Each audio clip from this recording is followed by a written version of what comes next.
這幾天這高雄的溫度呢，攏有超過30度。市政府已經證實，這捷運局已經在規劃有選定這喇叭底，也閣有凱旋站這的路口呢，攏總有3搭是要來試辦這用路人烈日的設施。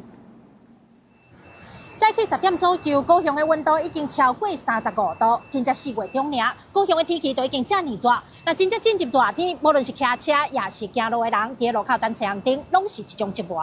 民眾行佇咧大日頭下，無雨雨傘照出動，也是擋袂牢。只要看到有黃的所在，就自動劃過去。高雄天氣熱，卡袂到就是30外度。真正都有議員建議過，應該愛有國外佇路口設熱日的設施。前幾天新北市就先試辦一搭路口的自動化熱日設施，不少民眾攏認為，咱高雄真正有需要。路口的，就是你說就是有遮陽棚嘛？對呀、啊，就是做那個。非常好，非常贊成。就是因為可以遮陽遮雨啊。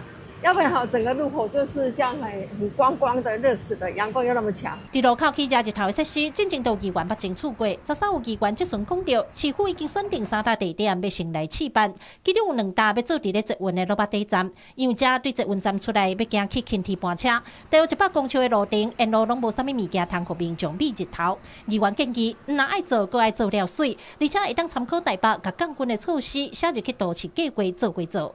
我們在計劃當中是不是可以有這樣子的一個把街角的亮點，或者是連續的遮陰設施，這個也放進去我們的榮獎當中，來鼓勵企業跟我們來做合作。捷運站那個地方，他做一個試點，他這個一定要去做，他們已經要願意撥錢來去做思考，然後同時也要去做規劃設計。那第二個呢，在都市設計科，也就是都市發展局的這個地方來說的話，豔陽高照的高雄，它是需要有一些所謂的降溫的策略。市府證實，包括捷運凱旋站、甲落巴底站，今年攏總要做3搭熱日的設施。同時，都發局這邊嘛有咧思考都市降溫的規劃做法，希望在咧極端氣候的影響下，會當互民眾的生活較利便舒適一寡。